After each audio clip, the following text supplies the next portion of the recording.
வணக்கம். ஃபார்முலா 1 அப்படினாலே நம்ம எல்லாருக்கும் என்ன ஞாபகம் வரும்? பயங்கர வேகமான கார்கள், காதை கிழிக்கிற இன்ஜின் சத்தம், புகழுக்காக ஒரு ஓட்டம். இதுதான் F1 உலகம். ஆனா மோட்டார் ஸ்போர்ட்டோட உச்சமா இருக்கிற இந்த விளையாட்டு ஒரு காலத்துல ஐரோப்பாவோட ஒரு சின்ன பொழுதுபோக்கா இருந்துச்சு. அது எப்படி இன்னைக்கு நாம பார்க்கிற இந்த உலகளாவிய பிரம்மாண்டமா மாறுச்சு?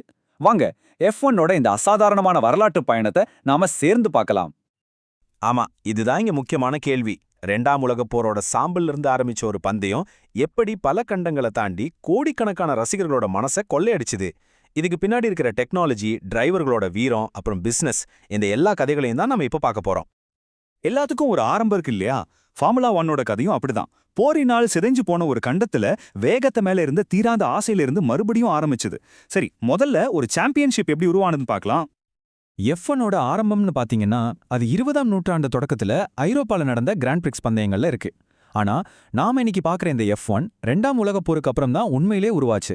அப்போ அங்கங்க நடந்த பந்தயங்கள் எல்லாம் ஒன்னா சேர்த்து ஒரு முறைப்படுத்தப்பட்ட போட்டியா மாத்த வேண்டிய தேவை இருந்துச்சு. அதனால 1950ல FIA, அதாவது சர்வதேச ஆட்டோமொபைல் கூட்டமைப்பு, இங்கிலாந்துல இருக்கிற புகழ்பெற்ற சில்வர்ஸ்டோன் டிராக்ல முதல் அதிகாரப்பூர்வ F1 உலக சாம்பியன்ஷிப்பை நடத்தினாங்க. இதுதான் ஒரு புதிய அத்தியாயத்தோட தொடக்கம். சரி, அந்த வரலாற்று சிறப்புமிக்க முதல் சாம்பியன்ஷிப்பை ஜெயிச்சது யாருன்னு நினைக்கிறீங்க? அவர்தான் இத்தாலியைச் சேர்ந்த Giuseppe Nino Farina. Alfa Romeo டீமுக்காக ரேஸ் பண்ணி F1 வரலாற்றோட முதல் உலக சாம்பியன் பட்டத்தை தட்டி சென்றார். இது வெறும் ஒரு தனிநபரோட வெற்றி மட்டும் இல்ல, இது ஒரு புதிய யுகத்தோட ஆரம்பம்னே சொல்லலாம். பந்தயம் ஆரம்பிச்சிடுச்சு. ஆனா கார்கள் மட்டும் அப்படியேவா இருந்துச்சு? இல்லவே இல்ல. அதுக்கப்புறம் தான் F1 அடுத்த கட்டத்துக்கு கொண்டு போன இன்ஜினியரிங் புரட்சியே ஆரம்பிச்சது. இது ஒரு பக்கம் வேகம், இன்னொரு பக்கம் பாதுகாப்பு. இது ரெண்டுக்குமான ஒரு ஓயாத தேடலோட கதை.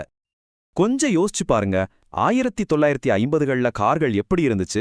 இன்ஜின் முன்னாடி இருக்கும், டிசைன் எல்லாம் ரொம்ப சிம்பிளா இருக்கும். ஆனா இன்னைக்கு இருக்கிற கார்கள் பார்க்கறதுக்கு இறக்க முளைச்ச ராக்கெட் மாதிரி இருக்கு.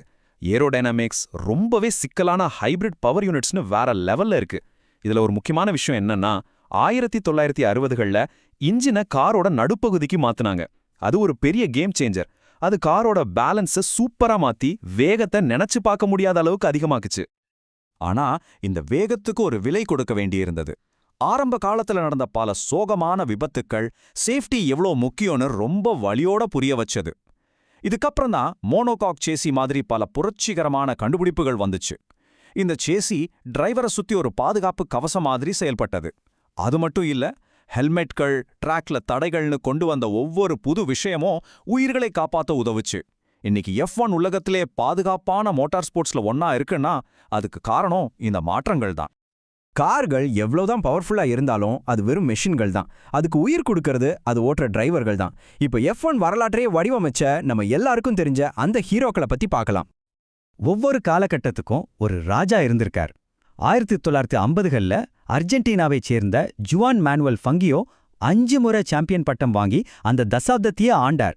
பல வருஷங்களுக்கு அப்புறம் மைக்கேல் ஷூமேக்கர் 7 பட்டங்களோட வெற்றிக்கே ஒரு புது அர்த்தம் கொடுத்தார். இப்போ லூயிஸ் ஹாமில்டன் அந்த சாதனையை சமன் செஞ்சு தனக்குன்னு ஒரு சாம்ராஜ்யத்தையே உருவாக்கிட்டார். இந்த நம்பர்ஸ் எல்லாம் வெறும் புள்ளி விபரங்கள் இல்ல, இதெல்லாம் ஆதிக்கத்தோட கதைகள். இந்த ஜாம்பவான்கள்ல பிரேசிலை சேர்ந்த அயன் சென்னாவை யாருமே மறக்க முடியாது. அவரோட திறமைக்கும் அசாத்தியமான தைரியத்துக்கும் அவர் ரொம்பவே ஃபேமஸ். ஒரு தடவை ஒரு ரேஸ்ல அவரோட ஹெல்மெட் வைசர் முழுக்க பனி மூடிருச்சு. கண்ணுக்கே எதுவும் தெரியல. அந்த நிலைமையில ஒருத்தனால எப்படி கார் ஓட்ட முடியும்? ஆனா சென்னா அந்த ரேஸ்ல ஜெயிச்சாரு. யோசிச்சு பாருங்க, இது F1 டிரைவர்களோட சூப்பர் ஹியூமன் திறமைக்கு ஒரு மாபெரும் உதாரணம். அந்த ஜாம்பவான்களோட கதை இன்னைக்கும் முடியல. லூயிஸ் ஹாமில்டன், மேக்ஸ் வர்ஸ்டாப்பன்னு இப்போ இருக்கிற ஹீரோஸ் உலகெங்கிலும் இருக்கிற ரசிகர்களை சீட்டோட நுனியில உட்கார வைக்கிறாங்க. குறிப்பா 2021ல இவங்க 2 பேருக்கும் நடுவுல நடந்த அந்த சாம்பியன்ஷிப் ஃபைட் இருக்கே, அப்பா! F1 வரலாற்றிலேயே மிக பரபரப்பான டிராமா நிறைந்த ஒரு போட்டியா அது கருதப்படுது. சரி, கார்களை பத்தி பார்த்தோம், டிரைவர்களை பத்தி பார்த்தோம். இப்போ ஒரு ஐரோப்பிய விளையாட்டை ஆரம்பிச்ச இது எப்படி ஒரு குளோபல் நிகழ்வா மாறுச்சுன்னு பார்க்கலாம். F1 எப்படி ஒரு பெரிய உலகளாவிய சக்தியா வளர்ந்துச்சுங்கிற கதை இது. F1ல சில ரேஸ் ட்ராக்குகள் வெறும் தார் போட்ட ரோடுங்க இல்ல, அது ஒரு கோவில் மாதிரி. மொனாக்கோவோட அந்த பளபளப்பான குறுகிய தெருக்கள் எடுத்துக்கோங்க. அங்க ஒரு சின்ன தப்பு பண்ணா கூட ரேஸ் முடிஞ்சுது. இத்தாலியில இருக்கிற மான்சாவை வேகத்தின் கோயில்னே சொல்லுவாங்க. அங்கதான் கார்களோட உண்மையான பவர் டெஸ்ட் செய்யப்படும். F1 பிறந்த இடமான சில்வர்ஸ்டோன்ல இருந்து ரசிகர்களுக்கு ரொம்ப பிடிச்ச ஜப்பானோட சுசுகா வரைக்கும் ஒவ்வொரு ட்ராக்கும் F1ஓட குளோபல் வீச்சையும் அதுல இருக்கிற தனித்துவமான சேலஞ்சஸையும் நமக்கு காட்டுது. அப்போ இன்னைக்கு இருக்கிற ஃபார்முலா 1 எப்படி இருக்கு? சிம்பிளா சொல்லணும்னா இது டெக்னாலஜி, திறமை, அப்புறம் பொறுப்புணர்வு, இது எல்லாத்தோட உச்சம். இப்போ இருக்கிற ஹைடெக் ஹைபிரிட் பவர் யூனிட்ஸ் வேகத்தையும் பர்ஃபார்மன்ஸையும் கொடுக்குது. அதே சமயம் சுற்றுச்சூழலை பாதுகாக்கிறதுக்கான கடுமையான விதிமுறைகளும் இருக்கு. எல்லாத்துக்கும் மேல லைவ் டெலிகாஸ்ட், ஸ்ட்ரீமிங் மூலியமா இந்த விளையாட்டு கண்டங்களை தாண்டி உலகத்துல இருக்கிற கோடிக்கணக்கான ரசிகர்களை ஒரே நொடியில ஒண்ணா இணைக்குது. போருக்கு பின்னாடி ஐரோப்பாவோட சாம்பல்ல இருந்து ஆரம்பிச்சு இன்னைக்கு பல பில்லியன் டாலர் மதிப்புள்ள ஒரு உலகளாவிய நிகழ்வா வளர்ந்திருக்கு. F1 இன்னைக்கும் வேகம், திறமை, மனுஷனோட கண்டுபிடிப்பு திறன், இது எல்லாத்துக்கும் ஒரு இறுதி டெஸ்டா தொடர்ந்துட்டு இருக்கு. 70 வருஷத்துக்கும் மேல ஒரு தொடர்ச்சியான பரிணாம வளர்ச்சிக்கு அப்புறம் இந்த அற்புதமான விளையாட்டுக்கு அடுத்த ஃபினிஷ் லைன் எதுவா இருக்கும்?